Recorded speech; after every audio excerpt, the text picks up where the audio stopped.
Bung Rocky, sebenarnya saya ini tadinya punya cita-cita jadi penyair, cuma gagal. Makanya saya jadi politisi. Tapi kadang-kadang rindu juga, jadi saya bikin puisi juga. Dan lawan lagi ini sepertinya memang jadi tugas gelora sekarang. Karena yang Ya kita itu di ini sambil ngopi nih. Di dalam tradisi demokrasi tadi itu abad-abad 18 itu ada yang disebut cafe society di Eropa terutama. betul ya. Dan itu tempat berkumpul politisi dan artis. Jadi dasar awal dari politik adalah ngopi memang. Karena di dalam ngopi ada suasana yang cair, ketegangan dicairkan, lalu oposisi dinaikkan. Karena cafe society dulu itu yang disebut sekarang warkop-warkop, dulu di dalam tradisi Perancis itu tempat oposisi saling membagi strategi. Karena nggak mungkin berdebat di parlemen, jadi oposisi ada di situ tuh. Nah itu udah pasti. Jadi Anies Mata sebetulnya nggak ada salahnya jadi politisi dan ya sebetulnya ada gejala beroposisi, tapi bisa ditafsirkan sebagai upaya untuk merawat bangsa ini. Dan dia adalah seniman. Dan saya lebih senang sebetulnya berkumpul dengan orang yang beroposisi, berpolitik, dan berseni, berkesenian. Itu lengkap, karena peradaban cuma diolah oleh tiga fasilitas itu. Jadi kalau politik dengan kopi berjodoh, puisi jadi saksi. Nah, puisi itu adalah sejarah pendek dari politik. Jadi semua yang nggak bisa diterangkan secara panjang lebar, itu disingkatkan melalui puisi. Jadi sejarah dunia itu diringkas di dalam puisi. Puisi Anies Mata tadi adalah ringkasan dari masa lalu dan proyeksi masa depan. Itu udah lengkap tuh. Mantap. Berarti udah sah jadi oposisi kalau begitu. Nah, tapi oposisi mesti dicicil dulu sekarang karena ada partai. Kalau saya nih oposisi outdoor, Anies Mata oposisi indoor. Ini baru istilah baru ini. Apa kita Jadi kita ngobrol apa ya? Saya baru turun dari gunung dan melihat bahwa saya kemarin rayakan kemerdekaan tuh di Gunung Pancar. Gunung Pancar itu juga kebun kopi ditanam oleh Belanda sejak tahun 1800-an itu. Dan di situ kopinya robusta. Jadi Belanda curang juga, dia nggak mau tanam arabica di situ, dia tanam robusta. Dan kita sekarang baru tahu bahwa arabica justru hanya di tempat-tempat tertentu supaya jadi eksklusif. Sebab kalau semua orang minum arabica, nanti yang diekspor nggak ada lagi itu. Jadi balik lagi tadi, ini enak nih ngopi, ngobrol sesuatu di dalam upaya untuk menghasilkan ulang Indonesia, menghasilkan ulang Indonesia. Dan Indonesia yang harus dihasilkan adalah Indonesia yang harus diangkat ke atas melalui gelombang, yaitu gelombang rakyat. udah betul. Jadi kalau menurut saya momen yang paling bagus kita ingat sekarang di tengah kemerdekaan ini, karena ini juga lagi krisis global ya. Ya, Ini sebenarnya adalah pencarian bersama kita sebagai bangsa Indonesia dan umat manusia sebagai warga planet, sebagai masyarakat global. Pencarian kepada ideologi baru. Karena ideologi yang ada sekarang ini sudah mengalami kontradiksi sedemikian rupa yang tidak bisa dia selesaikan. Dan itu menuntut satu ideologi baru. Sekarang misalnya pertumbuhan, kalau tadi kita nanti kalau bicara oligarki, saya kira ini akarnya di sini juga. Ide dasarnya kan adalah pertumbuhan dalam doktrin ekonomi kapitalisme ini telah melahirkan dua hal. Yang pertama, kerusakan lingkungan. Yang kedua, ketimpangan sosial, ketimpangan ekonomi. Jadi memang ada kesejahteraan, tapi tidak merata. Tapi ongkos kesejahteraan yang besar itu adalah kerusakan lingkungan kita. Sebenarnya secara global sekarang ini, orang sedang mencari satu ideologi baru. Bisa nggak sih kita ini mencapai satu tingkat keseimbangan baru antara tiga hal. Satu, keselamatan bumi ini sebagai rumah bersama kita. Yang kedua adalah masyarakat sebagai masyarakat ya, memiliki tingkat kebebasan sebagai hak asasinya yang sangat fundamental. Dan pada waktu yang sama juga tingkat kesejahteraan yang relatif sama. Wah, ini kayak ujian disertasi nih. Nah, jadi ini sekarang ini menurut saya tiga unsur ini kalau kita bisa menemukannya kembali, menurut saya ini jalan penemuan Indonesia kembali. Yaitu, oke, coba saya ulas sedikit ya. Nah, ini ada keadaan di seluruh dunia upaya untuk menghasilkan ulang keadilan sosial di seluruh dunia.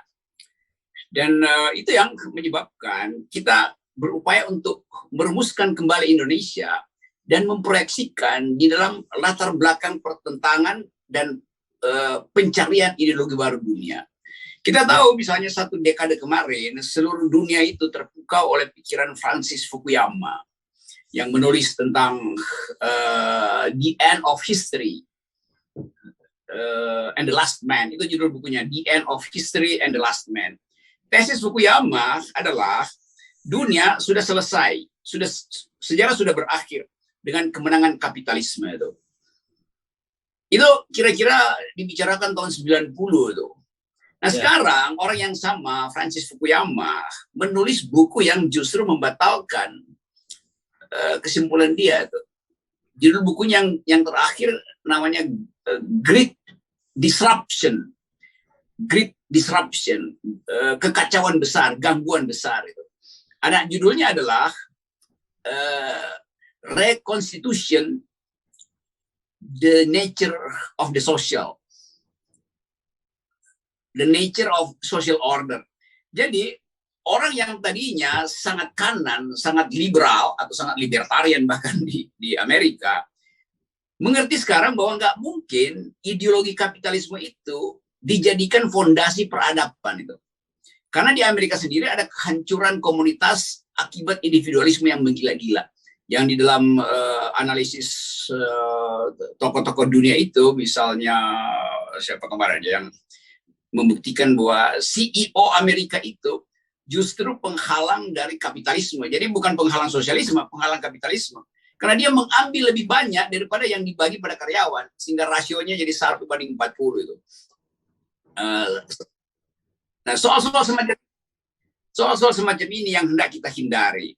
Kita juga tahu bahwa dunia dalam satu dekade ini bergumul dengan satu pikiran baru tadi diterangkan oleh Anies Mata yang disebut environmental ethics. Sehingga kalau ada anak muda sekarang milenial ditanya, do you speak English? Dengan fasih dia bilang, I do speak English. Do you speak French? Do you speak Dutch? Segala macam. Tapi kalau ditanya, do you speak environmental ethics? Buta huruf dia. Padahal sebetulnya masalah lingkungan ini adalah masalah grammar baru di dalam dunia, sehingga mereka yang nggak paham tentang lingkungan, itu artinya buta huruf terhadap peradaban. Jadi betul tadi, bahwa kita mau cari satu jalan pikiran baru yang bisa menghubungkan antara ide keadilan sosial dan ide keadilan lingkungan itu. Nah, masyarakat Indonesia sebetulnya punya banyak local wisdom. Presiden Jokowi kemarin memakai baju adat Baduy, yaitu pertanda local wisdom. Tetapi ada kontradiksi selalu bahwa undang-undang Omnibus Law justru menyengsarakan masyarakat adat. Jadi ini yang tidak paralel. Kita mau kasih kritik itu secara akademis supaya Presiden Jokowi mengerti bahwa Gelora paham tentang lingkungan hidup. Jadi jangan sekedar memakai baju adat tapi sekaligus menggusur masyarakat adat. Jadi soal-soal semacam ini yang bisa kita ucapkan bukan karena kita mau beroposisi dengan pemerintah, tapi kita mau ingatkan bahwa kita lagi mencari keseimbangan baru ideologi-ideologi dunia yang kemarin udah kolaps dan macam itu. Lalu ada masalah baru sekarang. Saya senang karena Taliban memperlihatkan satu postur politik baru yang di luar perkiraan. Kan dianggap dulu Taliban akan lakukan pergantian kekuasaan dengan bloodshed, dengan berdarah-darah. Ternyata nggak terjadi. Bahkan ada jaminan bahwa transisi menuju persamaan itu dilindungi oleh pemimpin baru di Kabul itu. Ini satu inspirasi bagi Indonesia untuk nggak perlu takut dengan bicara soal agama. dengan isi politik yang membayangkan Indonesia akan porak-poranda kalau dalil-dalil agama masuk di dalam politik. Dari awal kita tahu bahwa agama itu juga melindungi kemanusiaan dengan basis etik yang kuat. Dan itu sebenarnya bisa jadi inspirasi. Jadi kita mulai melihat semacam decoupling, tidak ada kesinambungan antara ideologi lama dan ideologi baru. Dan yang terakhir, supaya kita ada bahan pembicaraan, dunia sekarang bicara tentang degrowth, anti pertumbuhan, bukan anti sebetulnya, kendalikan pertumbuhan. Itu yang sudah dibicarakan oleh tokoh-tokoh semacam Andre Gross, lalu kemarin siapa namanya yang dapat Nobel, Amartya Sen bicara begitu tuh. Beberapa pemikir Arab juga dari awal sebetulnya udah menerangkan fungsi dari pertumbuhan yang hanya bisa memiskinkan orang. Jadi kita munculkan satu cara berpikir baru agar supaya milenial kita mengerti bahwa Indonesia sedang atau ingin menghasilkan jalan pikiran baru. Kira-kira itu. Nah, karena itu semua hal yang dimaksudkan untuk secara politik mengumpulkan pikiran itu pasti saya mendukung. Dan Gelora adalah bagian dari upaya untuk menghasilkan ulang Indonesia itu. Jadi saya berteman dengan teman-teman Gelora, juga teman-teman Gelora yang dulu di PKS itu teman-teman baik. Karena saya percaya bahwa hanya dengan pikiran kita bisa merawat dan menumbuhkan harapan buat Indonesia. Jadi Gelora adalah proponen untuk menghasilkan ulang Indonesia. Itu misinya. Itu yang disebut melawan layu. Ya, supaya kita nggak layu lah. Jadi memang kita dalam proses penemuan ideologi baru ini, menurut saya jalan sejarah Indonesia ini juga sejalan dengan jalan sejarah dunia. Yes. Jadi maksudnya kebutuhan kepada satu ideologi baru itu adalah kebutuhan kolektif kita sebagai masyarakat manusia. Nah, sekarang ini menurut saya kalau kita lihat neoliberalisme di Amerika itu di Barat lah pada dasarnya kan tadinya merupakan juga respon terhadap menguatnya sosialisme khususnya di Eropa setelah Perang Dunia Kedua. Tapi itu dibungkus dalam baju kapitalisme yang namanya welfare state. Ya. Kemudian di tahun 70-an, 60-an, 70-an itu ada perlawanan. Cuma secara politik baru menangkan di eranya Thatcher ya, Margaret Thatcher dan juga Reagan di Amerika tahun 80-an, kemenangan neoliberal ini. Dan ujung dari kemenangan ini juga adalah sekaligus kemenangan Amerika dalam Perang Dingin. Jadi memang waktu Fukuyama mengatakan bicara tentang the end of history, itu adalah euforia. Euforia kayak kita baru menang pemilu, itu euforia besar. Dan sekarang euforia ini sudah berubah menjadi bumerang, terutama setelah krisis finansial tahun 2008. Dan menurutnya Amerika dari Afghanistan ini kan juga adalah satu perbaikan atas kesalahan masa lalu, bahwa perang melawan teror ini adalah kesalahan strategi besar karena tidak mampu menjadikan agama, khususnya Islam, sebagai musuh bersama. Dan yang lebih penting, ada persoalan dalam negeri di Amerika yang mereka hadapi adalah persoalan ketimpangan sosial. Jadi sekarang memang kita sedang mencari satu ide bersama. Sekarang kalau kita bawa masalah ini ke Indonesia ini, kalau kita bisa menyatukan antara agama, kemudian demokrasi, kebebasan sebagai hak asasi kita sebagai manusia, dan kesejahteraan kolektif, kemakmuran. Menurut saya inilah komponen utama dari ideologi masa depan yang kita perlukan. 3 komponen ini. Dan saya kira Amerika ini cepat atau lambat ini akan menjadi negara yang lebih sosialis dari Cina. Jadi sementara Cina semakin menjadi kapitalis, Amerika justru sekarang sedang on the way menjadi sosialis. Kalau kita lihat ya, walaupun Bernie Sanders tidak menjadi kandidat Partai Demokrat dalam Pilpres, 2 kali dia ikut sebagai kandidat, tapi ide sosialisme itu tumbuh menjadi ide besar. Dan ide sosialisme ini sebenarnya kan dalam bahasa kulit putih ini yang namanya Trumpisme, itu relatif sama. Sama maknanya. Itu adalah maksudnya adalah bahwa ini perlawanan orang miskin. Perlawanan orang-orang yang terlempar dari grup kelas menengah. Nah, sekarang di Indonesia ini, krisis ini kan mengancam, ini ancaman tentang ketimpangan sosial ini ancaman besar. Sekarang kan angka kemiskinan naik 2 digit lagi kan. Ya. Naik 2 digit lagi. Sementara kalau kita tidak punya satu ideologi baru untuk menyelesaikan masalah ini, menurut saya kita akan mengalami stagnasi dan boleh jadi check out dari grup negara-negara kelas menengah dunia. Itu ancaman besarnya, karena kenapa ideologi menurut saya penting di sini adalah karena hanya bangsa yang punya ideologi yang bisa punya proposal, bisa punya strategi.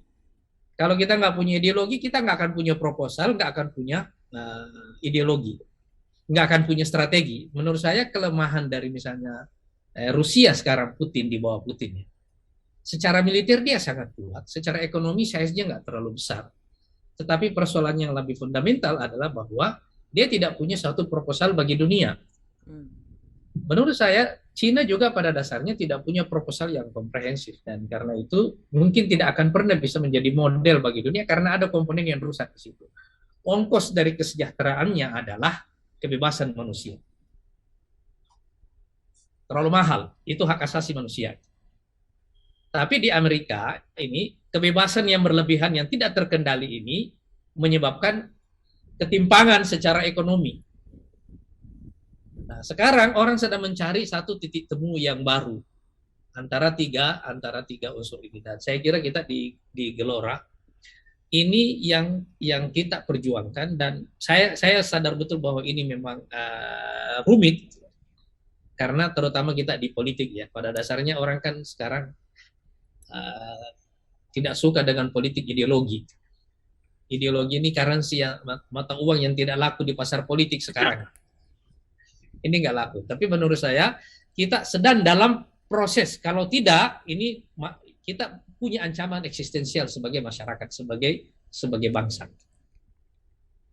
Saya tafsirkan, ya kita pakai istilah ideologi dari tadi, tapi saya sempitkan pengertian itu dengan maksud supaya tidak ada semacam obsesi untuk mengideologisir sebuah bangsa itu. Karena begitu ada satu ideologi besar, satu grand naratif, maka ideologi kecil itu hilang, punah. Padahal sebetulnya ideologi itu adalah proyeksi manusia terhadap rencana dan harapan dia itu. Jadi yang diterangkan tadi oleh Anies Mata adalah upaya untuk mencari paradigma sosial yang bisa menuntun kita merumuskan masa depan. Itu mungkin lebih tepat, social paradigm gitu. Dan ideologi terlalu berat itu, sebab nanti kalau kita sebut ideologi kayaknya ada tuntunan yang terlalu masif gitu, sehingga ada lawannya Pancasila nanti itu. Ya, itu juga bahaya. Jadi kita sebut aja bahwa kita sedang creeping, sedang merangkak untuk melihat dunia dari bird's eye view.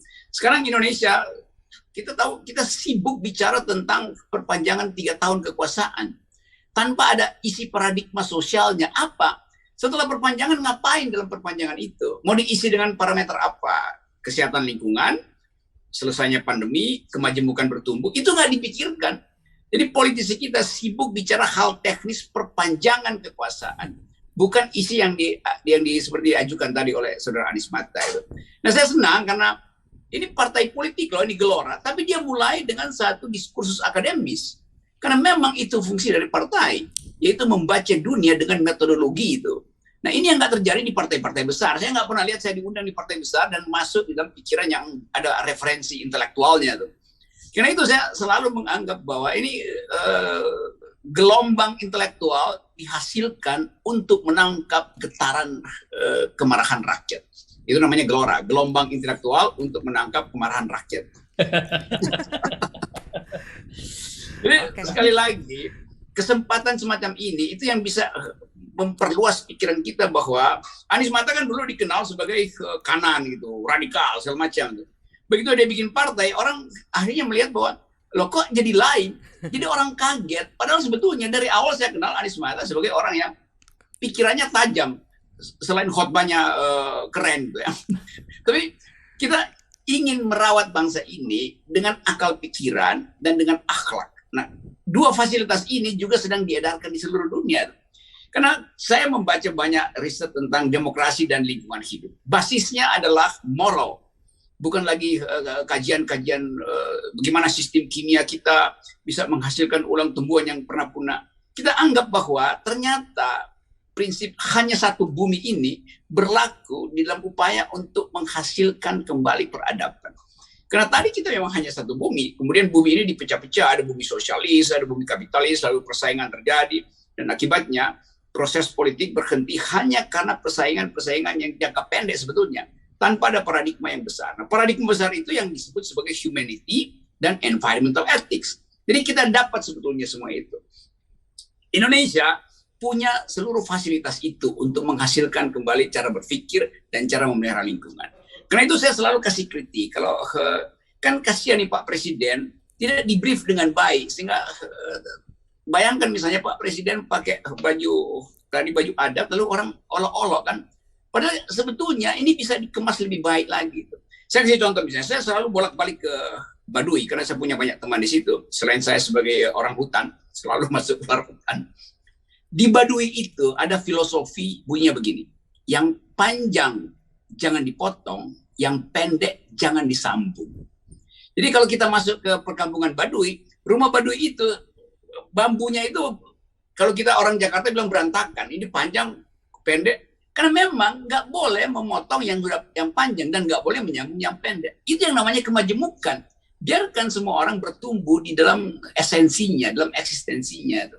Itu inti dari filosofi Baduy. Nah, seandainya Pak Jokowi mengucapkan filosofi ini dalam pidatonya, orang mengerti bahwa Pak Jokowi ngerti tentang local wisdom. Bukan sekedar busananya, dan itu juga salah, karena nggak ada orang Baduy busananya di atas mata kaki itu. Semua orang Baduy busananya itu di atas mata kaki, bukan sejajar dengan kaki dan pakai sandal, nggak bisa. Itu udah salah kaprah juga. Jadi sekali lagi, akhirnya orang tiba pada semacam sinisme lagi tuh. Padahal mungkin itu bukan kesalahan Pak Jokowi, kesalahan orang di sekitarnya yang nggak brief dia dengan baik. Lain kalau KSP-nya adalah dari Gelora, pasti akan di brief dengan baik itu kan. Karena pengetahuan, saya ngerti anak-anak di Gelora yang berupaya untuk menghasilkan satu ciri politik yang berbasis pada pengetahuan. Setiap hari Jumat saya bersama-sama dengan Pak Mardhani Alisera, teman kita juga, bicara hal yang sama. Jadi kelihatannya ada suasana baru dalam partai-partai kecil justru untuk menghasilkan Indonesia dengan basis pikiran.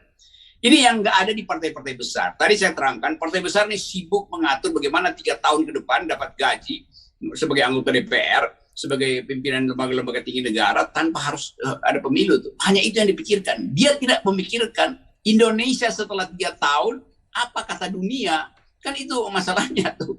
Dunia bilang Indonesia ini kita mesti jauhi karena sarang COVID. Kan itu memalukan kita kan.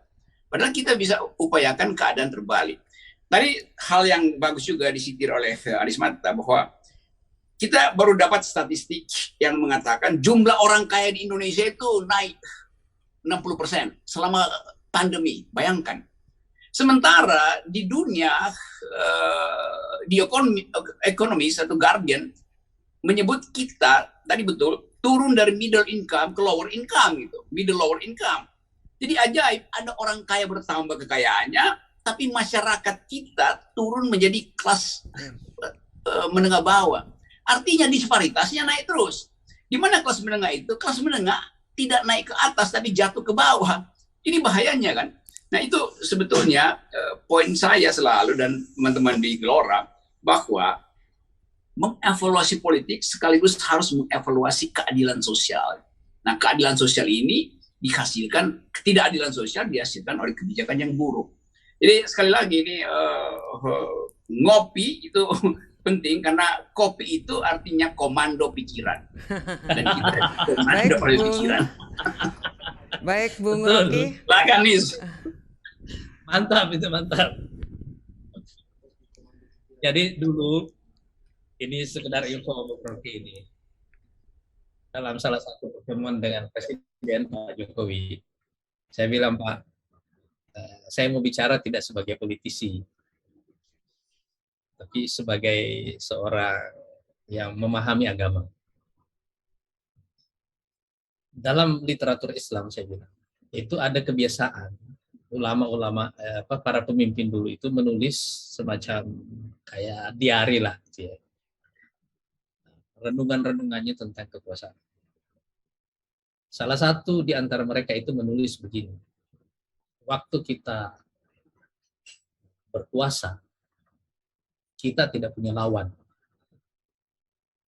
Waktu kita tidak berkuasa, kita tidak punya kawan. Jadi saya bilang, Pak, itu politik itu adalah kesunyian yang panjang. Musuh Bapak itu sebenarnya bukan lawan politiknya, bukan oposisi. Tapi musuh Bapak itu adalah kesepian. Dan menurut saya yang membuat kita sepi dalam politik itu adalah kalau tidak ada sesuatu yang kita perjuangkan, yang lebih besar dari kemampuan kita, yang lebih besar dari waktu kita, lebih panjang dari waktu kita. Karena itu saya dari awal percaya bahwa, dan ini yang mendorong saya juga membuat partai ini, kalau bukan karena ada sesuatu yang lebih besar, membuat partai itu tidak banyak manfaatnya, melelahkan. Tapi karena ada sesuatu yang lebih besar, terutama ketika kita ada dalam krisis seperti ini, usaha untuk menemukan satu paradigma baru, satu narasi baru, satu peta jalan baru. Ini yang menurut saya membuat situasi politik ini, dan ini yang membuat kita di Gelora ini jadi bergairah dalam politik. Dan ini yang membuat kita politik itu tidak menjadi sumber kesepian, sumber kesunyian. Karena ada sesuatu yang kita perjuangkan yang lebih besar. Nah sekarang, kalau kita tadi mau melihat tadi antara keadilan lingkungan dan keadilan sosial, jadi kan sekarang kita mulai melihat bahwa ini ada dua tema besar dalam perjuangan politik kita. Satu namanya bumi, yang kedua adalah manusia. Ya. Iya kan? Jadi fokus kita ini mesti kepada dua persoalan ini, bumi dan manusia. Apa makna yang mengikat antara bumi dan manusia ini? Pada dasarnya itu adalah makna pertumbuhan bersama. Kalau kita lihat alam itu kan punya sifat, dia bisa menyelesaikan masalahnya sendiri. Di kalangan ahli lingkungan itu kan salah satu mazhab dalam penyelesaian recovery lingkungan kita sekarang ini adalah beri waktu kepada alam untuk membangun dirinya sendiri. Karena dia bisa menyelesaikan masalahnya sendiri. Kalau dia tidak diganggu, dia bisa menyelesaikan masalahnya sendiri. Yes. Tapi begitu juga kita sebagai manusia sekarang ini. Kalau dia tidak menjadi pusat dari inti dari yang kita perjuangkan itu, kita akan melihat masyarakat manusia ini seperti masyarakat hewan yang saling memangsa di antara mereka. Jadi konsep tentang keadilan sosial dan keadilan lingkungan ini sebenarnya harus nanti menjadi dasar dari konsep apapun yang kita susun tentang pertumbuhan. Kesejahteraan itu harus menjadi output atau tingkat kehidupan yang lebih baik yang harus menjadi output dari pertemuan yang seimbang antara dua unsur ini tadi, yaitu manusia dengan bumi. Jadi saya lagi mikir-mikir nih Bung Rocky ini. Ini yang saya sebut dengan geloranomik nanti. Wah, Geloranomics. Ya. Jadi satu prinsip, satu narasi ekonomi yang berorientasi pada dua hal. Yang pertama adalah keselamatan lingkungan, karena ini adalah rumah kita bersama yang harus kita rawat. Yang kedua adalah pemberdayaan masyarakat. Jadi maksudnya ini yang saya maksud dengan kemakmuran kolektif. Kemakmuran kolektif. Kalau dua unsur ini bisa kita pertemukan, sekarang kita mau mencari satu tema baru. Apa yang menjadi sumber pertumbuhan kita ke depan? Kalau kita mau menciptakan kesejahteraan sebagai sumber kemakmuran, kita perlu mencari sumber pertumbuhan ekonomi kita yang bisa kira-kira mempertemukan dua unsur ini. kemakmuran kolektif, menurut saya kemakmuran kolektif itu bukan hanya sekedar soal persoalan pertumbuhan, tetapi juga nanti terutama adalah persoalan distribusinya. Tetapi waktu kita bicara persoalan distribusi, kita mesti bicara yang lebih fundamental, bahwa keadilan itu mesti ada sejak awal dari isu pertumbuhannya. Kalau kita bisa menggabungkan antara unsur ini, menurut saya sumber pengetahuan ke depan itu pada akhirnya adalah teknologi pengetahuan. Jadi 3 unsur ini yang bisa menciptakan pertumbuhan, tetapi pada waktu yang sama menjaga keselamatan bumi dan memberi ruang secara kolektif bagi seluruh masyarakat untuk menjadi sejahtera. Saya kira dalam yang bisa mengikat antara 3 unsur ini itu memang itu agama. Karena waktu kita bicara tentang etika, kan ada persoalan begini sebenarnya yang dijawab oleh agama itu kan. Kalau kita bicara soal etika itu, apa yang membuat orang mau melakukan kebaikan kalau rewardnya itu tidak segera kembali kepada dia? Iya kan? Ya. Apa yang mau membuat kita melakukan satu kebaikan kalau keuntungan dari yang kita lakukan itu dinikmati oleh orang sesudah kita? Iya kan? Itu kan persoalan yang sangat fundamental dalam motif manusia. Dan itu tidak bisa dijawab oleh sains. Itu wilayah agama untuk menjawabnya. Hanya waktu kita percaya bahwa ada kehidupan setelah dunia, yang membuat kita mau melakukan sesuatu nanti yang bisa dinikmati oleh orang sesudah kita atau oleh orang lain, walaupun kita tidak mendapatkan reward yang sama besarnya. Karena itu di sini waktu kita bicara soal etik, pada dasarnya ini jembatan kecil yang akan mengantar manusia untuk menyadari agama sebagai salah satu sumber utama ideologi yang akan membentuk ideologi manusia di masa yang akan datang. Ini kalau misalnya nanti ada sidang istimewa MPR yang diterangkan oleh Anies tadi itu, Anies Mata tadi, tolong ditranskrip, jadikan itu GBHN itu. Betul. Ya karena itu intinya kan. Ya. Kan kita bicara GBHN bukan lagi bicara apa yang dimaksud dengan developmentalisme di zaman Orde Baru.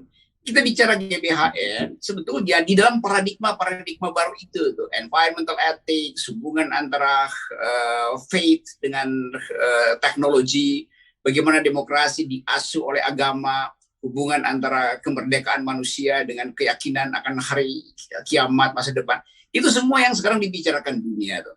Dan saya nggak dengar itu dibahas di dalam talk show. Jadi kita kekurangan pengetahuan untuk membayangkan masa depan. Padahal masa depan hanya bisa dituntun dengan pikiran. Gitu.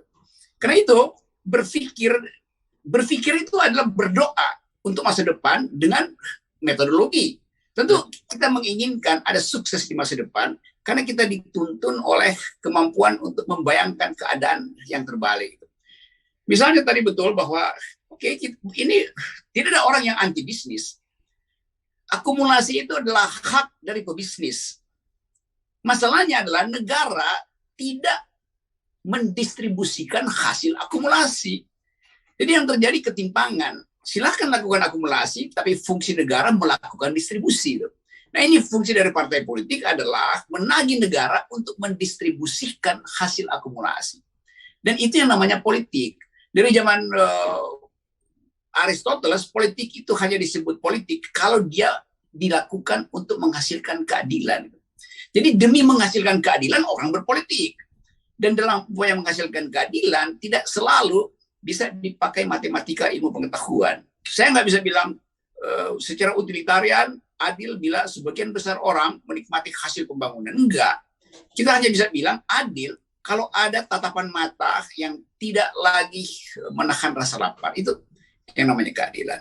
Nah kalau tadi soal lingkungan misalnya, kalau terjadi eksploitasi lingkungan hidup, itu artinya ada orang yang mengeksploitasi orang lain. Jadi prinsipnya adalah eksploitasi orang terhadap alam adalah akibat dari eksploitasi orang terhadap orang. Itu sebetulnya yang terjadi. Karena itu kita mesti cegah orang mengeksploitasi orang sehingga orang itu mengeksploitasi lingkungan. Jadi problem kita sederhana betul, bahwa kita ingin agar supaya kehidupan itu dikembalikan pada asas-asas keadilan. Kita ada COVID sekarang. Kalau misalnya kita pakai filosofi yang agak radikal, COVID itu mencari tempat yang paling nyaman di bumi ini karena tempat dia dibabat oleh teknologi, oleh kapitalisme. Karena itu, COVID menganggap paru-paru manusia adalah habitat barunya. Kenapa? Karena paru-paru bumi dirampas oleh manusia. COVID pindah dari paru-paru bumi ke paru-paru manusia. Itu keseimbangan sebetulnya. Dan itu yang disebut sebagai sunatullah, di mana terjadi kelebihan di sana, yang di sini akan tuntut supaya terjadi distribusi keadilan. Karena itu hukum sebab akibat yang kita peroleh karena kita berpikir secara manusia yang intelektual. Jadi sebetulnya perdebatan-perdebatan di Indonesia ini jadi palsu semua karena tidak dituntun oleh perdebatan akal pikiran. Dan berpikir adalah perintah agama, berpikir, baca, bukan kerja. Kerja itu adalah cuma ngambil itu kerja, tukang juga bisa lakukan itu. Tapi berpikir diperintahkan pada manusia. Supaya apa? Supaya tahu bagaimana membagi keadilan. Bukan membagi kekuasaan. Jadi politik adalah upaya untuk mendistribusikan keadilan. Sebetulnya itu intinya tuh. Kalau orang anggap bahwa politik itu adalah dari rakyat, oleh dan untuk rakyat, sebetulnya lebih dari itu. Politik adalah pemerintahan akal melalui pemerintahan orang. The government of reason through the government by the people. Karena hanya akal yang mampu menghitung di mana terjadi ketidakadilan. Jadi karena itu pemimpin harus betul-betul didasarkan pada kapasitas berpikirnya, bukan pada kapasitas pencitraannya. Saya kira itu poinnya. Wah, udah jam apa nih? Nggak terasa kopi sudah 3. Iya. Bung Rocky. Lain kali kita sambung ya. Suara saya nggak bisa masuk. No, silakan. Ya, masuk. Iya, Bung Rocky. GBHN Partai Gelora ini bisa terrealisir kalau Gelora menang. Nah, sebelum menang, kita perlu tahu nih, menurut Bung Rocky, mood publik sekarang ini itu seperti apa? Supaya ini Gelora bisa menempatkan diri yang pas gitu di dalam benak dan rasa publik. Kan semua upaya untuk menghasilkan ulang Indonesia sudah datang. Membutuhkan branding baru. Jadi coba kita lihat cara kita berpikir sebetulnya. Kita cemas dalam membayangkan masa depan, tapi kita tidak ingin lakukan perubahan. Karena kita takut nanti kalau ada pemimpin baru, seolah-olah pemimpin itu akan mengulangi kesalahan pemimpin yang sekarang. Padahal sebetulnya dasarnya, karena kita ingin pemimpin baru, maka kita harus keluar dari paradigma yang sekarang. Jadi itu bisa satu paket. Membayangkan pemimpin baru sekaligus membayangkan new kind of paradigm. Gitu. Nah udah betul sebetulnya, sekarang ada keadaan di mana orang mencoba melihat apa yang akan terjadi di 2024. Saya sebetulnya tidak ingin melihat itu terjadi di 2024. Saya ingin terjadi di 2022 awal, yang tidak lama lagi. Jadi kita mesti bersiap menghadapi keadaan yang disruptif juga. Karena nggak ada pola di dalam proses pergantian kekuasaan kalau kita lihat data-data sosiologi tadi itu. Dan semua data sosiologi justru bertumpu pada satu prinsip bahwa pada akhirnya diperlukan endgame. Endgame itu tidak perlu ikuti siklus elektoral. Karena peralatan-peralatan politik justru bisa dipercepat dipakai sebelum terjadi peristiwa 2024. Nah, ini sebetulnya menimbulkan gairah terutama anak muda. Anak muda itu ingin ada perubahan politik sebelum 2024. Kalau 2024 mereka pikir ya itu biasa doang itu. Itu nanti oligarki akan beternak politisi baru di 2024. Nah, milenials nggak suka itu. Milenials berupaya melihat gelombang baru tiba di depan mata mereka dan mereka ingin langsung menunggangi gelombang itu. Jadi peliharalah gelombang gelora supaya kita surfing di atas gelombang baru ini. Nah, biarkan yang di bawah itu jadi undercurrent. Biasanya kan kalau kita lihat kubah ombak itu, di ujung ombak itu ada jeda sejenak sebelum dia pecah jadi butiran-butiran, kemudian kembali pada samudra. Jadi saya bayangkan Gelora sedang berupaya untuk menghasilkan debur ombak baru yang akan diingat sebagai penanda perubahan zaman. Anda tidak melihat proposal Gelora itu memiliki disparitas yang cukup jauh dengan publik ya. Ada orang yang menyebutkan selara berpikir Gelora ini Beethoven, sementara publik ini Via Valen begitu. Ini jadi bagaimana cara mendekatkannya gitu loh. Apalagi kemudian kita ngeliat mood publik sekarang tuh yang sekarang penuh dengan marah, muncul teman-teman mahasiswa mengungkapkan kemarahan, menyebut Jokowi king of lip service, kemudian mural ada Jokowi not found, kemudian ada warteg-warteg yang memberikan pengumuman semuanya boleh beli gratis kecuali Jokowi. Ini gimana nih Anda melihatnya nih? Justru itu, sinisme publik atau satire publik diucapkan melalui mural, diucapkan melalui meme segala macam. Itu pertanda orang bosan dengan habits yang sekarang begitu-begitu aja. Jadi orang mau lihat kegembiraan baru. Dan pemerintah, partai-partai besar bahkan nggak punya dalil untuk menghasilkan janji baru. Karena terikat dengan masa lalu. Jadi setiap partai baru selalu punya potensi untuk menghasilkan ulang Indonesia dengan cara yang baru. Jadi a new kind of politics, itu intinya kan. Nah kita mungkin bisa anggap bahwa kalau ada Beethoven effect atau Mozart effect, ini ada Anies Mata effect gitu. Dan dalam upaya untuk menghasilkan pikiran baru. Kan kita mau lihat misalnya Anies Mata itu berdebat dengan siapa, Ridwan Kamil, Ganjar, AHY, siapa aja. Supaya kita tahu bahwa Indonesia ini harus dikompetisikan di tingkat pikiran, bukan sekedar di tingkat survei. Kan itu intinya kan. Kan bangsa ke depan akan disaksikan oleh milenial hari ini. Mereka mau bertengkar dalam isu apa? Kalau saya bikin ringkasan, dunia ini hanya punya 3 isu utama. Tuh. Satu isu tentang human genome, tentang DNA, yang petanya udah selesai dari 10 tahun lalu. Human genome. Lalu ada peta baru tentang yang disebut big data. Big data itu adalah kumpulan keinginan untuk memudahkan orang mengambil keputusan dengan permainan data. Yang ketiga adalah artificial intelligence.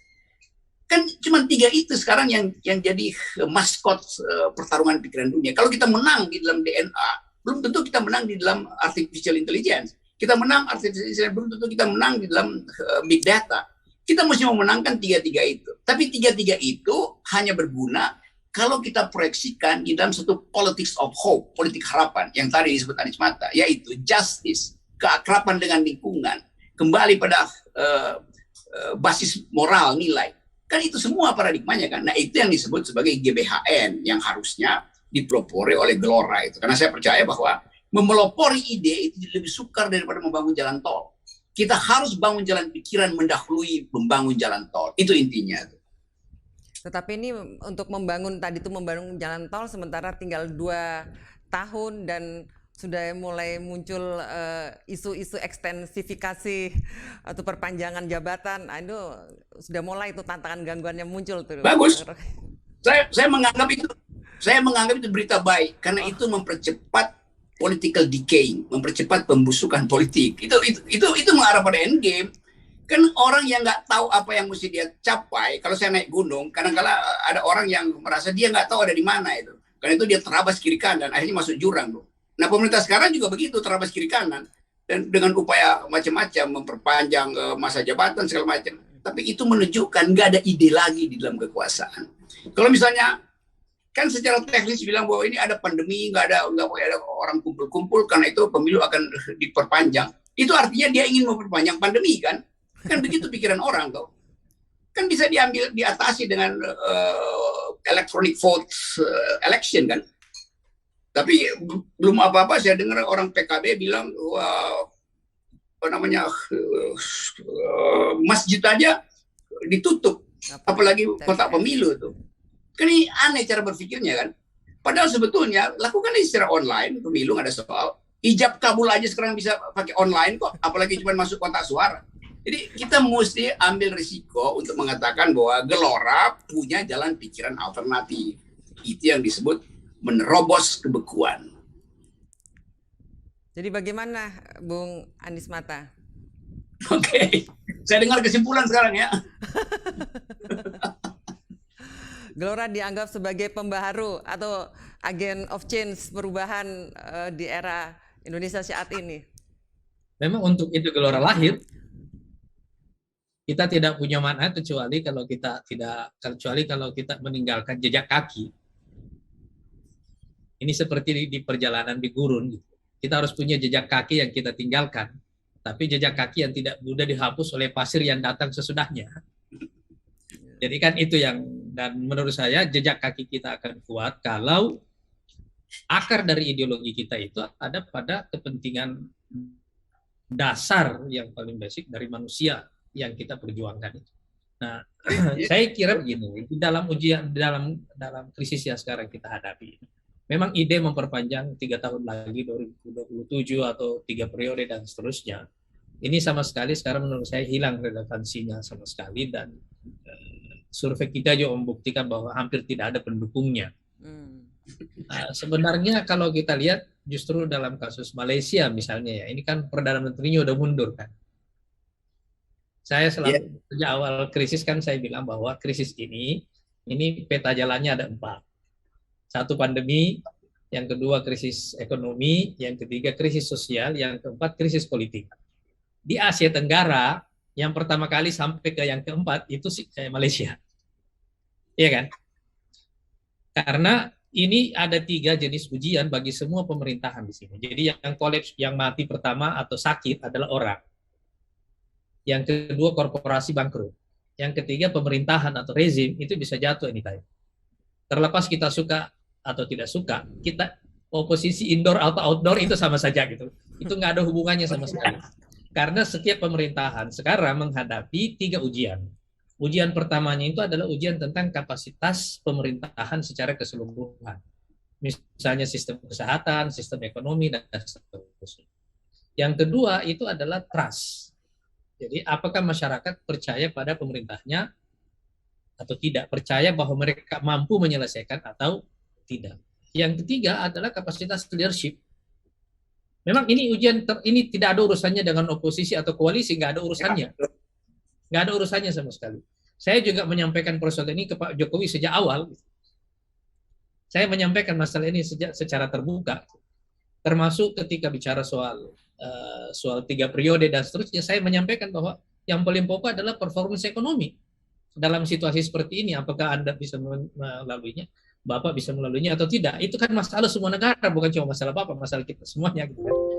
Nah, jadi sebenarnya persoalan sekarang ini antara oposisi maupun dengan koalisi menurut saya sekarang ini adalah persoalan yang akan dihadapi oleh yang memerintah sekarang, dan kalau ini endgame, yang akan datang juga akan menghadapi hal yang sama. Hal yang sama. Yang baru pun juga belum tentu eksis. Karena itu sekarang menurut saya fokus kita sekarang adalah mencoba keluar dari satu politik kanan kiri kepada politik konsensual. Kepada politik konsensus dulu. Apa hal-hal bersama yang bisa kita sepakati, bersama sebagai jalan keluar kita bersama, baru kemudian kita setelah itu masuk dalam kompetisi politik untuk mencari pemimpin baru atas dasar itu. Nah kan ini yang disebut Bung Rocky bahwa ini tidak ada orang berpikir untuk bertahan, berkuasa, tidak ada pertarungan ide-ide di sini. Ini maksudnya, dan ini yang kita perjuangkan sebenarnya di sini. Saya selalu mengatakan bahwa kita ini bukan bagian dari pemerintah, juga bukan oposisi, tapi kita mau mencari jalan keluar. Karena saya tahu ini susah bagi semua, tapi kita sebenarnya bisa merumuskan satu jalan keluar baru bagi kita semuanya. Kalau kita memberi ruang bagi perdebatan terbuka, kan sebenarnya justru ketika ada krisis seperti ini, yang lebih berbahaya dari situasi sekarang ini adalah hilangnya kebebasan yang membuat kita tidak bisa memberi ruang kepada munculnya ide-ide baru. Pemerintah sebenarnya bisa dengan leluasa memberikan ruang kepada publik untuk tanpa merasa takut salah, kalah, dan seterusnya. Jadi nggak perlu ada perasaan seperti itu. Toh ini masalah semua negara kan. Sekarang kenapa di momen krisis ketika COVID ada, Amerika baru menarik pasukannya dari Afghanistan misalnya. Iya kan?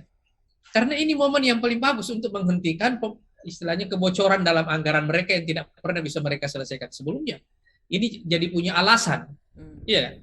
Artinya kan jadi sistem demokrasi kelebihannya adalah dia memberikan ruang bagi koreksi, bagi perbaikan berkesinambungan. Dan menurut saya ancaman terbesar bagi Indonesia itu kalau proses koreksi dan perbaikan berkesinambungan itu terhenti. Makanya oposisi itu diperlukan dari sisi itu. Tapi lebih daripada sekedar oposisi yang kita perlukan adalah ruang kebebasan secara umum. Bukan hanya sekedar oposisi, tapi kebebasan untuk bicara menyampaikan ide-ide yang liar, sekalipun karena kita semua buntu sekarang kan. Orang buntu semuanya gitu. Misalnya kita mau mencari satu model pertumbuhan baru secara ekonomi yang bisa mengkombinasikan antara prinsip dasar tadi itu, etika dasar tentang keadilan lingkungan dan keadilan sosial. Iya kan? Sekarang kalau dibawa secara operasional kepada teknis ekonomi, terus apa sumber pertumbuhan kita? Engine of growth kita itu apa di situ untuk menciptakan itu? Mungkin kita tidak akan menemukan jawaban 1, 2, 3, tapi kita justru kembali kepada jawaban yang lebih fundamental. Kenapa kita harus tumbuh terus? Iya kan? Kan ya. Itu dasar dari ide the growth itu tadi kan. Kenapa harus tumbuh terus? Apa yang ada tidak cukup? Apa yang ada tidak bisa kita bagi secara baik-baik dan kita hidup apa adanya. Iya kan? Kan sebenarnya itu hal-hal yang seperti itu, hal-hal yang fundamental seperti itu harus kita uji cobakan dalam perdebatan. Kan dalam waktu yang lama pertumbuhan ini merusak lingkungan. Apakah ini bukan waktunya bahwa untuk keselamatan lingkungan sementara kita hentikan pertumbuhan? Iya kan? Dan kalau kita hentikan pertumbuhan, itu kan ada urusan yang berhubungan dengan lifestyle. Bagaimana dengan mereka yang suka makan daging? Kalau kita harus menghentikan misalnya atau menurunkan angka peternakan karena itu salah satu sumber masalah. Iya kan? Itu kan berhubungan dengan lifestyle. Lifestyle sekali lagi tadi berhubungan dengan persoalan etika. Dan persoalan etika begini selesai ketika kerumunan kita sebagai manusia itu diisi oleh pikiran yang terus-menerus mengingatkan kita kepada masalah-masalah seperti ini. Nah, waktu masalah-masalah seperti ini muncul, artinya pikiran-pikiran seperti ini diulang-ulangi, kita akan sampai pada kesadaran bersama dengan sendirinya bahwa sebenarnya konsep tentang distribusi itu bisa jauh lebih sederhana. Karena lebih banyak juga berhubungan dengan lifestyle gitu. Sekarang kan orang merasakan bahwa punya banyak mobil gak ada gunanya, tidak pakai. Iya kan? Sekarang orang merasakan semuanya, punya pakaian bagus tidak ada gunanya, sekarang mau dipakai kemana? Iya kan? Jadi sebenarnya maksud saya ruang perdebatan seperti ini yang mesti kita buka. Karena itu dengan sendirinya nanti akan membimbing kita. Yang tadi disebut Bung Rocky ini, biar akal sehat yang membimbing kita untuk sampai ke situ. Itu sama, akal sehat dan agama juga nanti akan ketemu di satu tempat yang sama. Karena cara kerjanya juga sama kok gitu. Yang menurunkan agama Tuhan, yang menciptakan manusia Tuhan. Cara kerjanya sama kok itu. Oke. Kita harus akhiri. Saya ambil alih dulu jadi moderator ya. Oke, masih ada acara ya? Acara lah 20.30. Tapi saya tangkap ada keinginan publik untuk menghasilkan ulang Indonesia. Menghasilkan ulang itu. Karena yang sekarang itu tidak cukup. Dengan kata lain, kapasitas kita untuk bertumbuh secara ekonomi, secara politik, dan secara etik sebetulnya lebih dari yang pernah kita bayangkan. Karena ini bangsa yang Indonesia ini bangsa yang dikutuk untuk jadi sukses. Sebetulnya kita dikutuk untuk sukses. Tetapi kepemimpinan tidak cukup. Kita tidak punya kapasitas kepemimpinan untuk melayani kutukan itu. Karena kita butuh leader, bukan dealer. Yang sekarang memimpin adalah dealer, dia bukan leader. Jadi saya percaya bahwa teman-teman di Gelora bersama-sama dengan partai-partai baru yang lain berupaya untuk menghasilkan ulang Indonesia agar kita bisa katakan merdeka atau dungu. Oke ya. Baik, Tadi saya lihat dari Sangihe Aceh sampai Papua. Iya. Lain kali kita sambung ya. Terima kasih atas Baik, terima kehadirannya. kasih. Selamat diskusi. Selamat. Oke. Merdeka. Merdeka atau dungu.